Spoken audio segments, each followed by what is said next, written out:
ఇక మద్యపాన వినియోగాన్ని దశలవారీగా తగ్గించే సామాజిక బాధ్యతను ఎక్సైజ్ శాఖ తీసుకుంటుందని మంత్రి కొల్లు రవీంద్ర అన్నారు.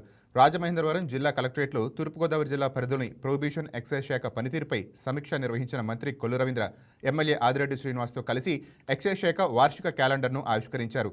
ఏపీలో అమలవుతున్న మద్యం పాలసీకి పొరుగు రాష్ట్రాల నుంచి కూడా ప్రశంసలు లభిస్తున్నాయని తెలిపారు.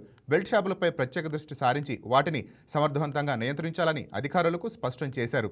నాణ్యమైన మద్యం సరఫరా చేసే విధానంలో భాగంగా కాకినాడలో 13 రకాల పరీక్షలు నిర్వహించే ల్యాబ్ ఏర్పాటు చేసినట్టు తెలిపారు.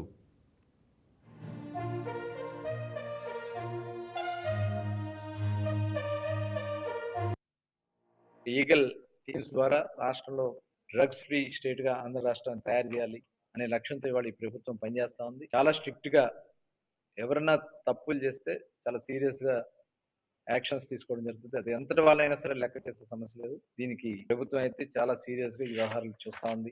చాలా మంచి కార్యక్రమాలు ఈ ప్రభుత్వం చేస్తా ఉంది. ముఖ్యంగా ఈ రాష్ట్రాన్ని ఏ రకంగా అభివృద్ధి చేయాలి చూస్తున్నాం. మొన్న ఇన్వెస్ట్మెంట్ పెడితే విశాఖపట్నంలో దగ్గర 15 లక్షల కోట్ల రూపాయల ఇన్వెస్ట్మెంట్స్, గతంలో జరిగినటువంటి ఇన్వెస్ట్మెంట్ కానీ ఇవన్నీ కూడా చూసుకుంటే భారతదేశంలోనే వచ్చినటువంటి ఇన్వెస్ట్మెంట్స్ లో 25% ఇన్వెస్ట్మెంట్స్ ఒక ఆంధ్ర రాష్ట్రానికి వచ్చినాయి. అది గౌరవ ముఖ్యమంత్రి చంద్రబాబు నాయుడు గారి యొక్క నిబద్ధత, లోకేష్ గారి యొక్క పనితనం. ఇవాళ గూగుల్ లాంటి సంస్థలు ఈ రాష్ట్రానికి వచ్చినాయి. ఇవాళ ప్రపంచం మెచ్చినటువంటిది పిపిపి విధానం, ప్రైవేట్ పబ్లిక్ పార్ట్నర్షిప్. ఇవాళ కేంద్రం కూడా కమిటీ కూడా క్లియర్ గా నిర్ధారించింది పిపిపి విధానం మంచి విధానం అని. మనకు కావాల్సింది ప్రజలకి ఆరోగ్యానికి హాస్పిటల్స్ ఉపయోగపడాలి, ట్రీట్మెంట్కి ఉపయోగపడాలి.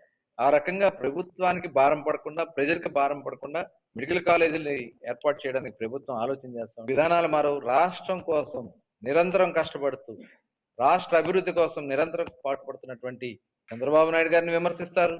పనికిరాని దద్దమ్మలు ఏం చేశారు ఈ రాష్ట్రానికి? 5 సంవత్సరాలు కేసులు పెట్టించి, అరెస్టులు చేపించి, ఇదే రాజమండ్రిలో మమ్మల్ని అందరినీ కూడా ఇదే జైల్లో పెట్టించారు. ఇవాళ ప్రజలు చీకొట్టి మిమ్మల్ని తరిమేసిన విషం చిమ్మే కార్యక్రమాలు చేస్తా ఉన్నారు. లా అండ్ ఆర్డర్ లేదండి. ఇవాళ లా అండ్ ఆర్డర్ ఈ రాష్ట్రంలో ఆడబిడ్డలు కూడా స్వేచ్ఛగా తిరగలుగుతున్నటువంటి పరిస్థితి ఈ రాష్ట్రంలో ఉంది. పవన్ కళ్యాణ్ గారి గురించి మాట్లాడతారు, లోకేష్ గారి గురించి మాట్లాడతారు, ఒక ఆడబిడ్డగా ఉన్నటువంటి హోమ్ మినిస్టర్ గారి మీద మాట్లాడతారు.